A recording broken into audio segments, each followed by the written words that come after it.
آج کے لبرل جو ہیں وہ یہ ذہن رکھتے ہیں نہیں رکھتے؟ اسلام کے ماننے کی وجہ سے ہم ذلیل و رسوا ہو رہے ہیں۔ حضرت عمر رضی اللہ تعالیٰ عنہ فرماتے تھے کہ یہ اللہ تعالیٰ نے ہمیں اسلام کی وجہ سے عزت عطا فرمائی ہے۔ فرماتے ہیں کہ وقت آئے گا لوگ سمجھیں گے اسلام کی وجہ سے ہم ذلیل ہو رہے ہیں، اللہ تبارک و تعالیٰ ان کو حقیقتاً ذلیل کر دے گا۔ پھر آج ہم کہتے ہیں جی ٹوپی پہننے کی وجہ سے، پگڑی پہننے کی وجہ سے ہماری ترقی پھنسی ہوئی ہے، رکی ہوئی ہے۔ اپنی ناکامیوں کا الزام اسلام پہ، یہ سمجھ سے باہر بات ہے۔ اعوذ باللہ من الشیطان الرجیم، بسم اللہ الرحمن الرحیم۔ وَيَجْعَلُونَ لِلَّهِ مَا يَكْرَهُونَ وَتَصِفُ أَلْسِنَتُهُمُ الْكَذِبَ أَنَّ لَهُمُ الْحُسْنَى لَا جَرَمَ أَنَّ لَهُمُ النَّارَ وَأَنَّهُمْ مُفْرَطُونَ۔ اس آیہ مبارکہ میں پچھلے مضمون کو ہی مزید بیان کیا گیا ہے۔ اللہ تبارک و تعالی نے ارشاد فرمایا وَيَجْعَلُونَ لِلَّهِ مَا يَكْرَهُونَ، فرمایا کہ وہ اللہ کے لیے وہ چیزیں مقرر کرتے ہیں جو ان کو اپنے لیے ناپسند ہیں۔ جیسے اولاد کا ہونا، اولاد جو ہے وہ جس بندے کی اولاد ہو سمجھو وہ محتاج بھی ہوتا ہے اور ساتھ وہ بندہ حادث بھی ہوتا ہے، یعنی فانی ہوتا ہے، فنا ہونے والا ہوتا ہے۔ اللہ تبارک و تعالی نے ارشاد فرمایا کہ وہ پہلی تو بات یہ ہے کہ اللہ تبارک و تعالی ان چیزوں سے پاک ہے، اور یہ اتنے ڈھٹائی کے ساتھ اللہ تعالی کے لیے اولاد ثابت کرتے ہیں۔ یعنی اللہ کے لیے اولاد کا ماننا اس بات کی دلیل ہے کہ وہ اللہ تعالیٰ کو محتاج بھی مانتے ہیں، بے نیاز نہیں مانتے، اور اللہ تبارک و تعالیٰ کو محتاج ماننے کے ساتھ ساتھ فانی بھی مانتے ہیں، کیونکہ جس کی اولاد ہوتی ہے وہ فانی ہوتا ہے، وہ فنا ہونے والا ہوتا ہے۔ نعوذ باللہ من ذالک، اللہ تعالیٰ نے ارشاد فرمایا، اور یہ خود جو ہے وہ کتنی لمبی زندگی جینا چاہتے ہیں۔ فارسیوں میں بھی مجوسی جو تھے وہ ایک دوسرے کو جب دعا دیتے تھے تو وہ یوں کہتے تھے زے 1000 سال، یعنی تو 1000 سال تک زندہ رہ۔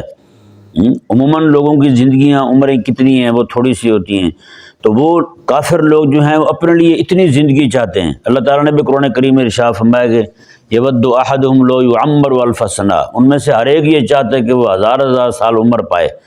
جی تو اللہ تبارک و تعالیٰ کے لیے نعوذ باللہ من ذالک ان کا یہ اولاد کو ثابت کرنا یہ اس بات کی دلیل ہے کہ وہ نعوذ باللہ اللہ تبارک و تعالیٰ کو محتاج بھی مانتے تھے اور فانی بھی مانتے تھے۔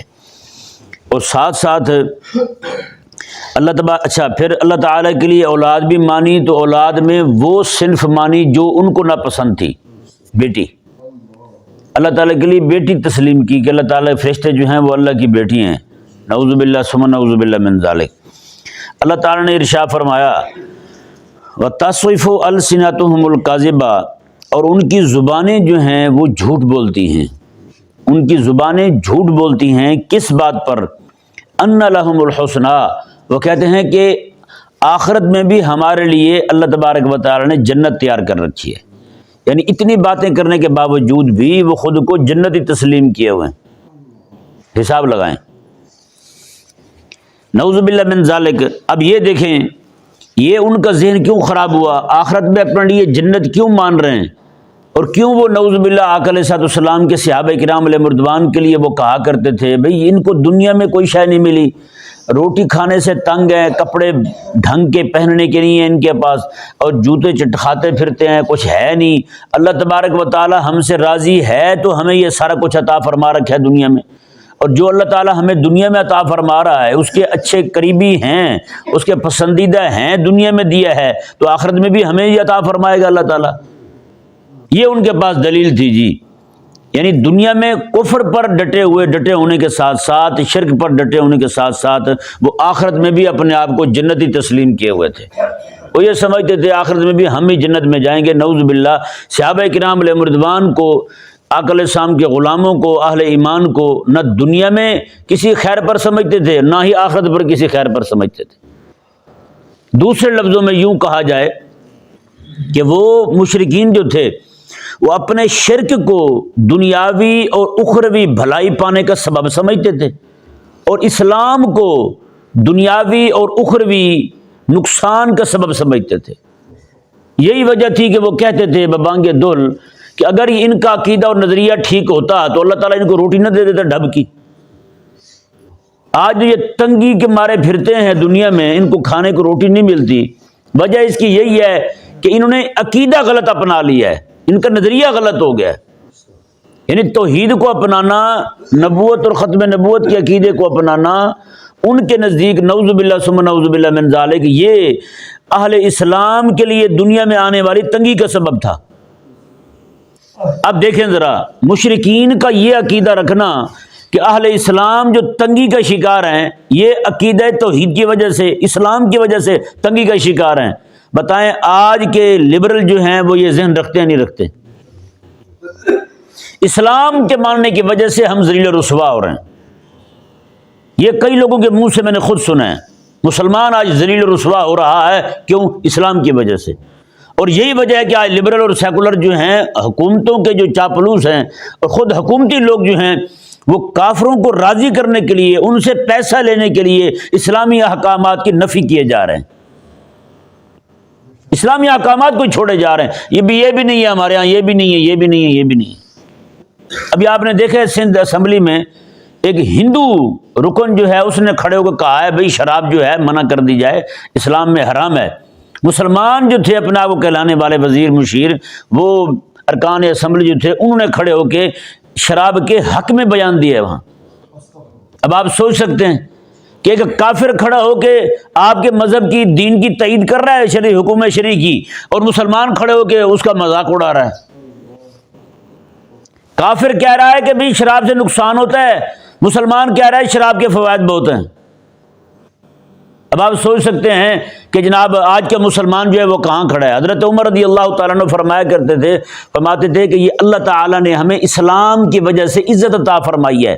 فرماتے ہیں کہ وقت آئے گا لوگ سمجھیں گے اسلام کی وجہ سے ہم ذلیل ہو رہے ہیں، اللہ تبارک و تعالیٰ ان کو حقیقتاً ذلیل کر دے گا۔ پھر آج وہی ہو رہا ہے، نہیں ہو رہا؟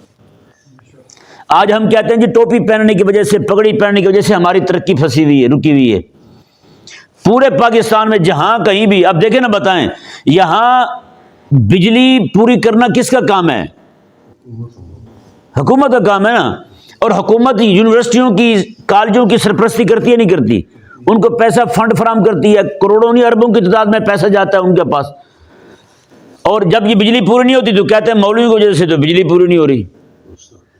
بتائیں مولوی نے کون سی جناب یہاں پہ انڈسٹری ایریا بنا لیا، یہاں پہ بجلی ساری کی وہاں کھپت ہو رہی ہے، یا پھر وہ بجلی بناتے ہیں، یہ جا کے ان کے ٹرانسفارمر کی بجلی آگے پیچھے ضائع کر دیتے ہیں۔ وہ جناب ڈیم بناتے ہیں، مولوی جا کے ڈیم میں سوراخ کر دیتے ہیں۔ کہیں دیکھا آپ نے کبھی؟ تو یہ الزام سارا اسلام پہ کیوں؟ سمجھ آ رہا ہے نہیں سمجھ آ رہا؟ اپنی ناکامیوں کا الزام اسلام پہ، یہ سمجھ سے باہر بات ہے۔ یہاں کسی سے کچھ نہ ہو رہا نا، وہ دیکھتے یار چلو مولوی کمزور ہے، اسی پہ چڑھائی کر دیتے ہیں، کچھ نہیں ہوتا۔ جس کو بھی دیکھو ہر طرف یہی حال ہو رہا ہے، نعوذ باللہ من ذالک۔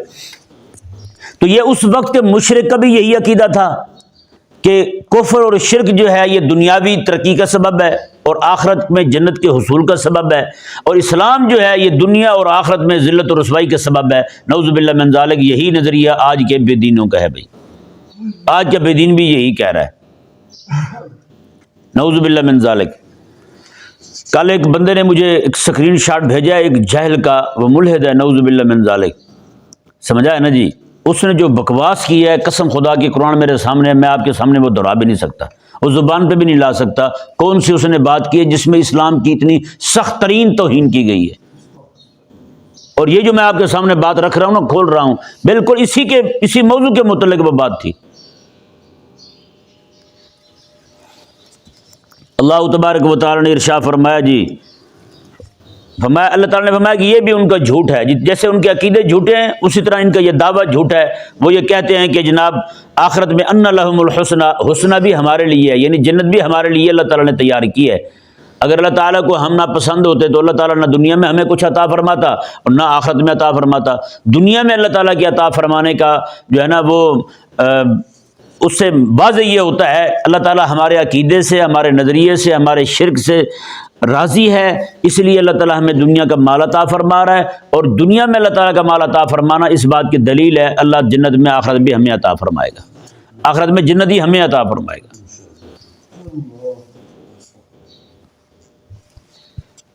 انشاءاللہ نہیں پڑھنی تھی، ہاں یعنی مشرک کہہ رہے ہیں نا کہ جنت ہمیں ملے گی، اور انشاءاللہ یہاں نہیں پڑھنی، ہاں اللہ نے جو فرمایا وہ آگے دیکھیں، اس پہ آپ انشاءاللہ پڑھ سکتے ہیں، بالکل جائز ہے۔ ہمارے امام صاحب تھے ایک مسجد میں، وہ بیچارے بڑے بھولے تھے، وہ تقریر کرتے تھے، وہ کہتے تھے کہ رسول اللہ علیہ السلام نے ماشاءاللہ جہنم کی سیر فرمائی، تو کبھی بیان کہ وہ ماشاءاللہ ایسے ہی وہ کہتے رہتے تھے، کوئی پتہ نہیں ہوتا تھا ان کو، کہتے جی ماشاءاللہ جہنم میں بڑے بڑے طبقات ہوں گے عذاب کے، لوگ جو عذاب میں مبتلا ہوں گے، لوگ چیخ چلا رہے ہوں گے ماشاءاللہ، یہ ماشاءاللہ سبحان اللہ بھی ذرا دھیان سے بندہ پڑھے کہ نہیں، تاکہ یہ نہ ہو کہ کہیں الٹا کھاتا گلے میں پڑ جائے، نہیں سمجھ آیا؟ ہاں اللہ تعالیٰ ہمیں سمجھنے کی توفیق عطا فرمائے۔ اس لیے ہمارے بزرگ فرماتے ہیں جب بھی دعا کی جائے نا، تو دعا کے معنی جو ہیں بندے کو آنے چاہیے، تاکہ اسے پتہ ہو میں کیا مانگ رہا ہوں اللہ تعالیٰ سے، نہیں سمجھ آیا؟ کہیں یہ نہ ہو کہ ایسی دعا مانگ بیٹھے اللہ تعالیٰ سے اور وہ ہو بد دعا اس کے لیے، اور وہ مانگتا رہے رو رو کے اللہ تعالیٰ سے، اور وہ بعد میں پکڑا جائے۔ اللہ تعالیٰ یہ فرمایا بھی تو نے خود ہی مانگا تھا، یہی تھا تو مانگتا تھا، نامہ مال دکھائے، وہ بعد میں نقصان ہو جائے اس کے لیے۔ اللہ اکبر۔ اللہ تعالیٰ نے ارشاد فرمایا، جی دیکھیں، فرمایا کہ وہ کہتے ہیں کہ ان لہم الحسنی، بھی ہمارے لیے جنت ہے۔ اللہ نے فرمایا لا جرم، یقیناً، کیوں نہیں، ان لہم النار، ان کے لیے جہنم ہے، ان کے لیے کیا ہے؟ حاجی صاحب انشاءاللہ پڑھ سکتے ہیں آپ، ان کے لیے کیا ہے؟ جہنم ہے۔ اور اللہ نے فرمایا وَأَنَّهُمْ مُفْرَطُونَ، فرمایا کہ اچھا یہ دیکھیں، یہ مفرد کے دو معنی ہیں۔ مفرد کا ایک معنی یہ ہے کسی کو پہلے بھیج دیا جائے کہیں، اور ایک معنی یہ ہے کہ اس کی طرف دیکھا ہی نہ جائے، اس کی طرف دیکھا ہی نہ جائے۔ اللہ اکبر کبیرہ، یہاں دونوں معنی ہیں، اللہ نے دونوں معنی مراد ہو سکتے ہیں۔ اللہ نے فرمایا کہ ان کو، یہ جو مشرکین اسلام کو سمجھتے پھرتے ہیں یہ ترقی کی راہ میں رکاوٹ ہے، ایسے لوگ جو ہیں قیامت والے دن جہنم میں پہلے بھیجے جائیں گے، اور اس کے بعد ان کی طرف دیکھا بھی نہیں جائے گا۔ سمجھ آیا نا جی؟ عذاب میں مبتلا کر کے ان کی طرف دیکھا بھی نہیں، مطلب دیکھا نہ جانا مطلب یہ ہے ان کی طرف نظر رحمت نہیں کی جائے گی، بالکل نظر رحمت نہیں کی جائے گی۔ اللہ تبارک و تعالی سمجھنے کی توفیق عطا فرمائے۔